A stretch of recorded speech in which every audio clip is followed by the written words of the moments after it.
Donc moi je suis François Gabard, donc je suis skipper, navigateur et gérant de la société Merconcept. Donc aujourd'hui on est une cinquantaine de personnes, on construit des projets, donc on développe, on imagine, on construit des bateaux de course au large et on les exploite. On essaye aujourd'hui d'aller un petit peu plus loin. On voudrait aussi amener des transferts technologiques de la course au large vers le monde maritime. Alors Merconcept aujourd'hui, on a la chance de travailler avec Charlie Dalien sur le bateau Apivia qui va participer donc au Vendée Globe dans quelques semaines.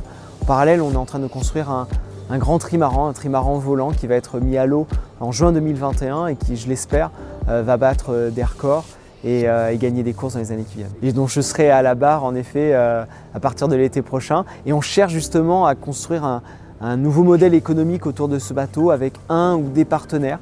Il y a un bateau qui est en train de se construire qui est pour le moment blanc et donc justement il faut imaginer et reconstruire un projet de communication autour de ce bateau et c'est une super opportunité pour nous pour arriver à relancer un beau projet avec de nouvelles marques. En termes d'exposition médiatique, on a des chiffres qui sont très très bons. Pour donner des exemples, par exemple les 10 années passées, l'engagement massif dans la voile, c'est plus de 160 millions d'euros d'équivalent d'achat d'espace publicitaire pour un investissement qui est quasiment 10 fois moins important.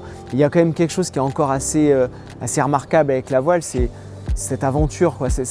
On part encore dans des endroits où pas beaucoup de monde est allé. Et ça crée un petit peu d'imaginaire, un petit peu de rêve que la course au large arrive à faire vivre aujourd'hui auprès des salariés, auprès du grand public. Enfin, c'est une histoire humaine entre la direction d'une entreprise, un navigateur ou une navigatrice. C'est pour ça que c'est peut-être compliqué à lancer parce que ça demande du temps. Et c'est souvent comme ça, les histoires les plus humaines, qui sont parfois compliquées, qui sont les plus porteuses après pour la suite.